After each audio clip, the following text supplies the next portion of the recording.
Welcome to our History Now podcast. We've been looking at some really powerful historical information today, detailing one of the most, agonizing moral struggles in American history, the conflict over faith and freedom. Yeah, and our exploration is focused squarely on how this defining American struggle, slavery, it didn't just divide the political landscape. It really ripped the entire spiritual foundation of the nation in two. That really is the core of it, isn't it? We're tracing how the church as an institution, supposedly all following the same gospel, right?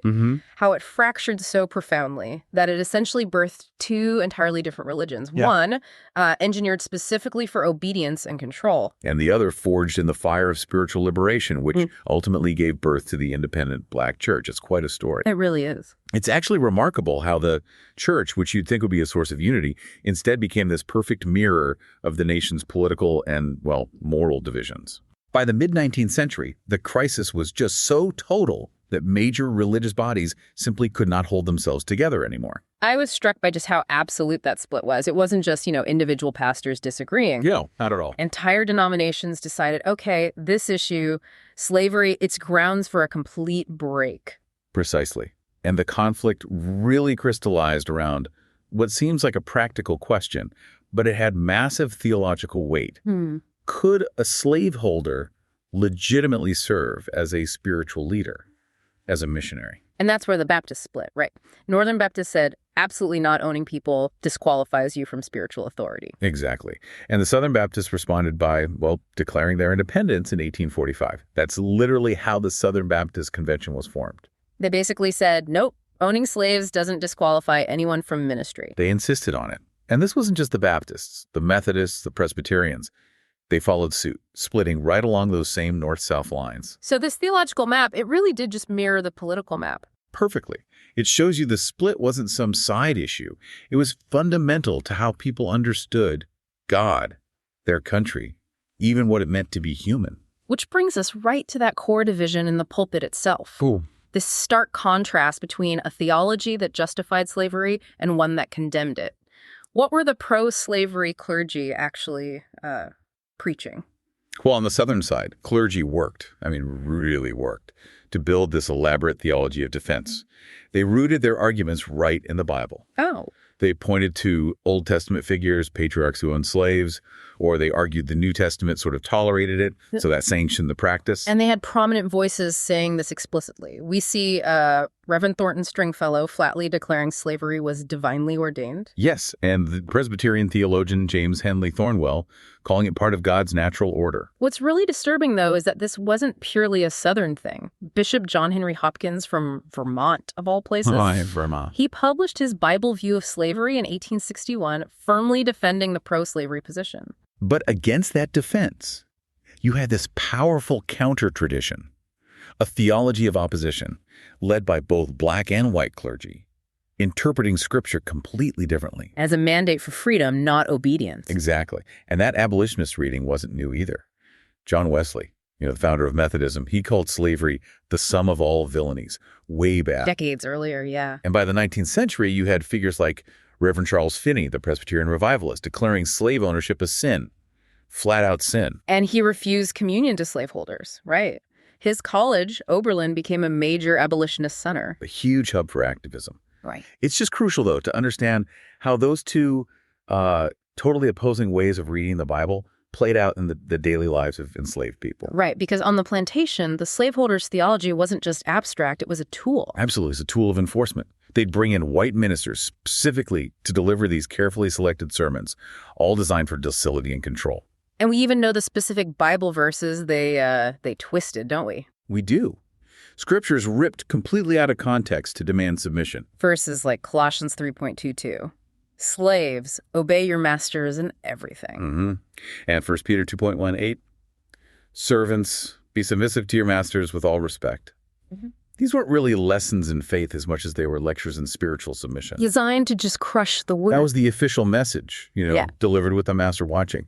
But at that very same time, something incredible was happening in secret. The invisible church. Exactly. This movement of profound spiritual resistance flowering in the shadows. It really was revolutionary, wasn't it? Black ministers facing unbelievable risks. I mean, whipping, prison, even death. Terrible risks. They were preaching a true gospel. A gospel of hope in these secret gatherings. And these weren't just quiet prayer meetings. They were acts of theological rebellion, acts of resistance. The enslaved community actively rejected the master's interpretation. And focused instead on stories of liberation from the Bible. Yes.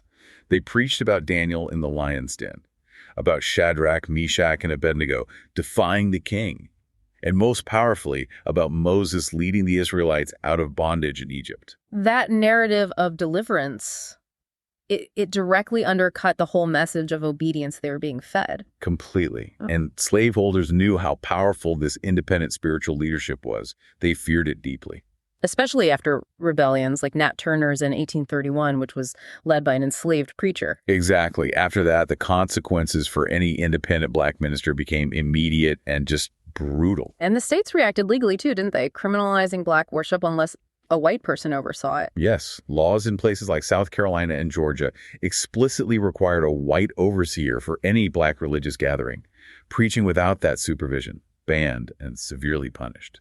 You really see that link between faith and the fear of rebellion in the story of Denmark Vesey? Absolutely. Vesey was a lay preacher at Charleston's AME Church.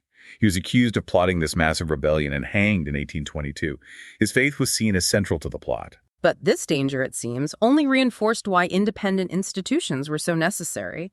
Faced with violence and legal blocks, black leaders knew they had to build their own spiritual homes. And that act of creation fundamentally changed American history. Yeah. You have to talk about Richard Allen here. Absolutely. Richard Allen, who had been enslaved himself, he founded the African Methodist Episcopal Church, the AME Church, in 1816. And it quickly became so much more than just a denomination. It was a sanctuary, it was a school, it was a political organizing center. A vital hub for abolitionism and black community power all across the country. And Allen's contemporary, Absalom Jones, he co-founded the Free African Society with Allen, and then went on to become the very first African-American priest in the Episcopal Church. These were people refusing to let their faith, their spiritual identity, be defined by their oppressors. That's exactly it. And that's the enduring legacy, isn't it? When slavery finally ended, the black church was standing. It was one of the few truly independent institutions black people had. And it immediately became the center for everything: organizing, education, political strategy, mutual aid. Laying the groundwork, the organizational foundation for basically everything that came later, including the civil rights movement. But the cost of preaching that freedom, it was incredibly high. And the documents we looked at show it wasn't just black clergy who paid the price. Anti-slavery views were dangerous, period. That's such a critical point and often overlooked.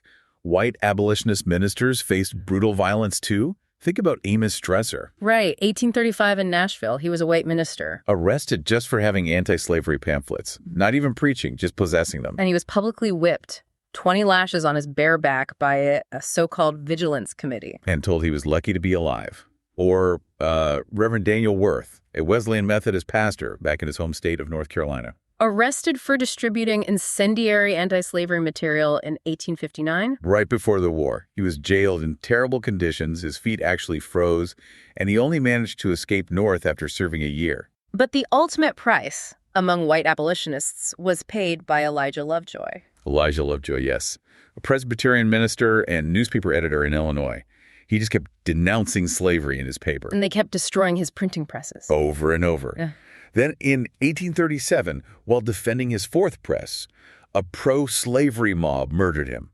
He's often called the first white American killed in the actual fight against slavery. And the materials also show something else disturbing. That this violence, this erasure, especially against black clergy, didn't just stop with the Civil War. It continued even up north. The story of John Harrison is chilling. It really is. This was a black itinerant preacher traveling in Vermont in the 1880s. Vermont, yeah.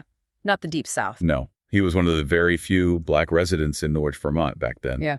And he faced constant harassment, abuse from local men. And after he reported an assault, he just disappeared.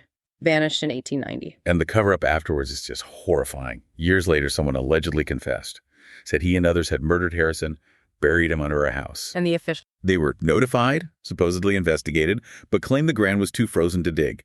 They just stopped. So no justice. None. And the town records no death certificate for John Harrison. The whole incident was just wiped from local history. Showing how this systemic violence and the failure of justice could operate anywhere. Exactly. And the truly chilling irony, the only thing that preserved any memory of him were the racist names given to local landmarks afterwards. A terrible, silent monument to injustice. So when you pull all these threads together, the split in the church, the creation of these two opposing faiths, the incredible risks taken by those who chose liberation, that connection between faith and the fight for freedom just becomes undeniable, doesn't it? Absolutely clear. The spiritual resistance pioneered by people like Richard Allen, by the Invisible Church, that created the blueprint. The intellectual and organizational foundation for the whole civil rights movement later on. Without a doubt. When you listen to Dr. King, you hear the direct echo of that tradition, that lineage connecting faith, justice, and the Bible's call for liberation goes straight back to those secret meetings in the woods and cabins. It really makes you pause, though, and think about today. If America's most fundamental institutions, like the church, were so deeply, so violently divided over basic human dignity, how do we even begin to identify, let alone combat, the maybe more subtle but still insidious divisions that persist in our own communities and our institutions right now? That is the lingering question, isn't it? A challenge this history absolutely leaves us with. It certainly is. Thank you for listening to our History Now podcast.